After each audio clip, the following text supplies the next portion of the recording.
इस वीडियो में हम बात करेंगे 2014 की जर्मन फिल्म फीनिक्स के बारे में, जो कहानी है नेली नाम की एक जूइश औरत की जो किसी तरह नाजी कंसंट्रेशन कैंप से बच निकलने में कामयाब हुई और अपने पति जॉनी के पास जाने की कोशिश करने लगी, जो अब उसे पहचानता तक नहीं। Hello and welcome to 90 production films and music. I am Dikshant and this is inside a movie. अगर आप इस चैनल पर नए आए हैं तो चैनल को सब्सक्राइब करना और बेल आइकन दबाना मत भूलना। वर्ल्ड वॉर खत्म होने के कुछ वक्त बाद लेना नाम की एक औरत एक रात बर्लिन के बॉर्डर पर पहुंची और वहां मौजूद अमेरिकन सिपाही उससे पूछताछ करने लगे। उसने उन्हें बताया कि वो स्विट्जरलैंड से आई है और उसके साथ आई औरत नेली के चेहरे को सर्जरी की जरूरत है, इसीलिए वो अपना चेहरा उन्हें नहीं दिखा सकती। उसने बताया कि वो कंसंट्रेशन कैंप से बच निकली है और उसके चेहरे पर चोट लगी है, पर फिर भी वो सिपाही उससे चेहरा दिखाने की जिद करने लगे। और जब नेली ने उन्हें अपना चेहरा दिखाया तो उन सिपाहियों को अपनी गलती का एहसास हुआ और उन दोनों को बर्लिन में आने की इजाजत दे दी गई। बर्लिन में लेना नेली को एक प्लास्टिक सर्जन के पास लेकर आई, जिसने बताया कि नेली के चेहरे का घाव गोली लगने से हुआ है और जल्द ही उसके चेहरे की सर्जरी की तैयारी की जाने लगी। डॉक्टर ने उसे बताया कि उसे अब एक नया और खूबसूरत चेहरा मिलने वाला है, पर नेली ने डॉक्टर से कहा कि वो बिल्कुल पहले की तरह दिखना चाहती है। ये काम मुश्किल तो था, पर डॉक्टर ऐसा करने के लिए मान गया। सर्जरी के दौरान नेली को अपना अतीत याद आने लगा और साथ ही उसे उसका पति जॉनी भी याद आने लगा, जिसके पास अब वो लौटना चाहती थी। सर्जरी के बाद नेली को एक कमरे में अपनी पुरानी तस्वीरें मिली, जिन्हें देखकर डॉक्टर ने अपना काम पूरा किया था।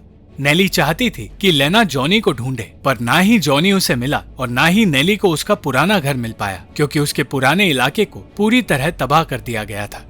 अपने नए चेहरे से नेली नाखुश थी, क्योंकि वो खुद को ही नहीं पहचान पा रही थी और यही बात उसने लेना से कही।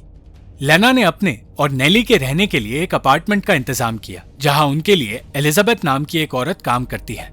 नेली को गाने सुनने का शौक था और लेना भी ये बात जानती थी, इसलिए उसे बेहतर महसूस कराने के लिए उसने नेली का पसंदीदा गाना उसे सुनाया। लेना ने उसे बताया कि क्योंकि नेली के परिवार की मौत वॉर के दौरान हुई है, तो नेली को गवर्नमेंट की तरफ से कुछ पैसे मिलने वाले हैं और लेना चाहती थी कि नेली उन सारे पैसों को लेकर उसके साथ पैलेस्टीन जाए और एक नई सुरक्षित जिंदगी की शुरुआत करे। पर नेली जॉनी को ढूंढने की कोशिश कर रही थी और इसलिए उसने एक स्ट्रीट परफॉर्मर से उसके बारे में पूछा। जब उसने बताया कि जॉनी भी एक पियानिस्ट है, तो उस परफॉर्मर ने कहा कि हो सकता है वो शहर के किसी क्लब में काम कर रहा हो। नेली वहां से निकली और फीनिक्स नाम के एक क्लब तक पहुंची, जहां उसे एक औरत के मुंह से जॉनी का नाम सुनाई दिया। उसने देखा कि जॉनी नाम का एक आदमी उसे वहां से ले जा रहा है और वो उन दोनों का पीछा करने लगी।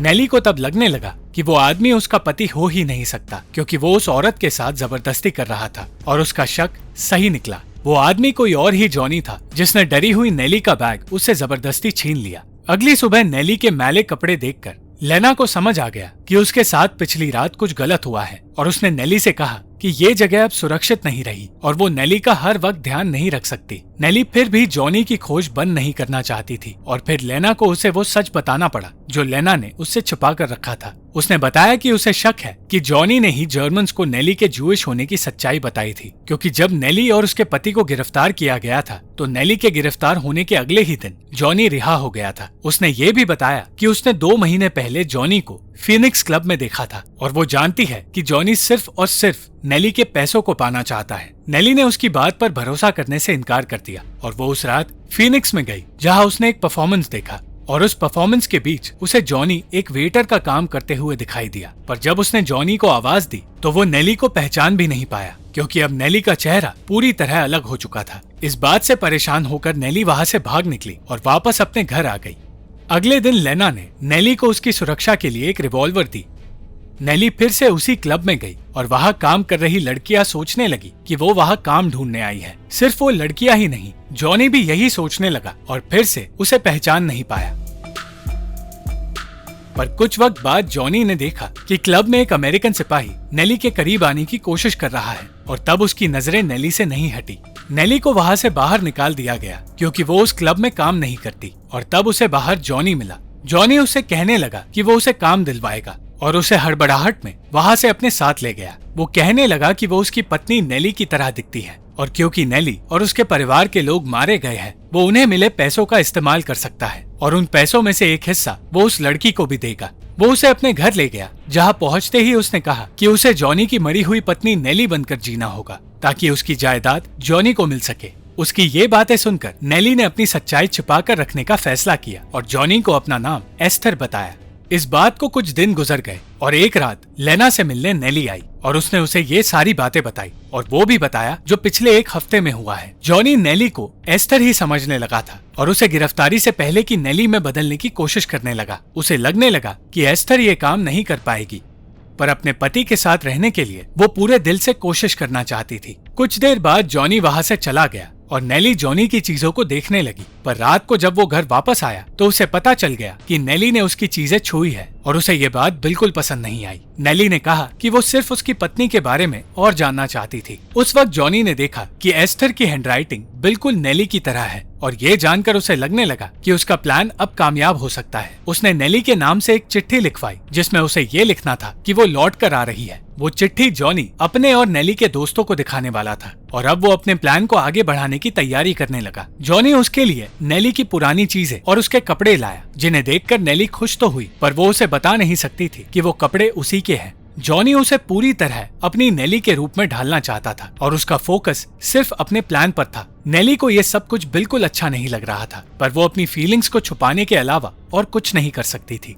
जॉनी उसे अपने और नेली के दोस्तों के सामने लाना चाहता था ताकि सबको ये लगे कि नेली कंसंट्रेशन कैंप से बचकर वापस आ गई है और इसीलिए वो एस्थर को उन दोस्तों के बारे में बताने लगा। नेली ऐसे बर्ताव करने लगी जैसे कि वो उन लोगों को जानती तक नहीं। इस बीच वो उससे ये जानने की कोशिश करती रही कि वो अपनी पत्नी के बारे में क्या सोचता है और आखिर वो उससे प्यार करता भी है या नहीं, पर उसके सारे सवालों को जॉनी इग्नोर करता गया। अगले दिन वो फिर से वही बातें दोहराने लगा और कहने लगा कि उसके दोस्तों के सामने एस्थर को बहुत खुशी से बर्ताव करना होगा, पर नेली ने उसे समझाया कि वो एक कंसंट्रेशन कैंप से वापस आकर खुश नहीं रह सकती। जब कोई उससे पूछेगा कि कैंप में उसके साथ क्या हुआ तो वो उन्हें खुशी से ये बातें नहीं बता पाएगी। नेली ने उसे वो सारी बातें बताई जो उसके साथ कैंप में हुई और उन बातों को याद करके वो रोने लगी। पर जब जॉनी ने कहा कि उसे कैंप में हो रही ये सारी डरावनी चीजें कैसे पता, तो नेली ने कहा कि उसने ये सारी बातें किसी किताब में पढ़ी है। जॉनी उसकी ये बात मान गया और उसने 2 हफ्तों के लिए नेली को घर में छुपे रहने के लिए कहा और नेली घर से बाहर जाने को तरसती रही। जब जॉनी वापस घर आया तो उसके सामने उसकी नेली खड़ी थी, क्योंकि अब एस्थर ने अपने बालों को भी पुरानी नेली की तरह बना दिया था। नेली को लगने लगा कि आखिरकार जॉनी उसे पहचान गया है, पर फिर जॉनी उसके मेकअप की बातें करने लगा और अब भी वो उसे एस्थर ही समझ रहा था। ऐसा होने पर गुस्से में नेली बाहर जाने की जिद करती रही और उसकी जिद पूरी करने के लिए उस रात जॉनी उसे उनके पुराने घर ले गया। जॉनी ने उस पूरी रात उसे नेली के अतीत के बारे में बताना शुरू किया और उसे बताया कि वो एक सिंगर हुआ करती थी। वो पूरी रात उसे उन जगहों पर ले जाने लगा जहां वो नेली के साथ जाया करता था। नेली अब भी यही कोशिश कर रही थी कि वो उसे यकीन दिलाए कि वो उसकी पत्नी ही है, पर जॉनी ये मानने को अब भी तैयार नहीं था। जॉनी ने इस एक हफ्ते में नेली को पूरी तरह उसके अतीत का रूप दे दिया था और ये सारी बातें आज नेली ने लेना को बताई। लेना अब भी सिर्फ यही कह रही थी कि जॉनी को सिर्फ नेली के पैसे चाहिए। वो कहने लगी कि इस नाटक को बढ़ावा देने से बेहतर ये होता कि नेली जॉनी को मार देती। नेली लेना की बातों को समझने को तैयार ही नहीं थी और ये सोच रही थी कि उसे जॉनी का प्यार फिर से मिल रहा है। अगले दिन जॉनी नेली को उस होटल ले गया जहाँ वो अपनी पत्नी के साथ छुट्टियों में जाया करता था और उस होटल की केयरटेकर नेली को पहचान गई। उसने बताया कि नेली की गिरफ्तारी होने के कुछ घंटों बाद ही वहाँ जॉनी आया था और ये बात नेली को अजीब लगी। उसने जॉनी से घर वापस जाते वक्त पूछा कि क्या उसने नेली को धोखा दिया था, पर अब भी उसके इन सवालों का कोई जवाब नहीं मिला। नेली अब भी यही सोच रही थी कि जॉनी ने उसके बारे में नाजी सिपाहियों को नहीं बताया होगा, बल्कि उन्होंने उसका पीछा किया होगा और उन्हें नेली को ले जाने से जॉनी रोक नहीं पाया। इन सारी बातों को इग्नोर करके जॉनी नेली को अपने नाटक के लिए सारी बातें समझाने लगा और बताने लगा कि उसे उनके दोस्तों के सामने कैसे बर्ताव करना है। नेली को सबके सामने लाने का दिन आ गया था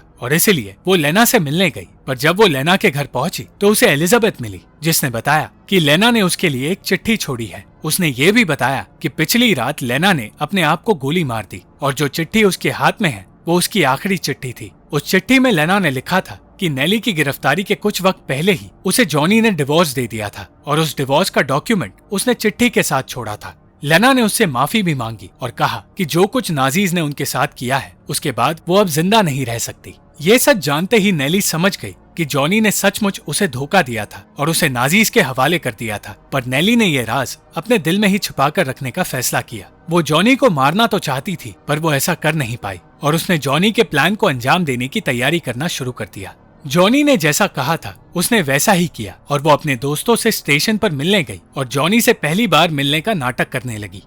वहां से वो लोग अपने एक दोस्त के घर गए जहां वो सब पुरानी बातें याद करने लगे। अंत में जॉनी अपना नाटक जारी रखता गया, जिसके बाद नेली ने सबसे कहा कि वो उनके लिए एक गाना गाना चाहती है। उसने जॉनी से पियानो बजाने के लिए कहा और उसकी आवाज सुनकर जॉनी को लगने लगा कि वो शायद सचमुच उसी की नेली है, पर उसने इस बात पर ज्यादा ध्यान नहीं दिया। और तब उसकी नजर नेली के हाथ पर पड़ी जिस पर कंसंट्रेशन कैंप की निशानी थी और जॉनी के चेहरे पर डर और पछतावा नजर आने लगा। उसने पियानो बजाना बंद कर दिया क्योंकि उसे एहसास हो गया कि वो सचमुच नेली ही है और वो अब जान चुकी है कि जॉनी सिर्फ उसके पैसों का लालची है। और नेली अपना गाना पूरा कर जॉनी को उसके किए के पछतावे के साथ छोड़कर हमेशा के लिए वहां से पैलेस्टीन चली गई।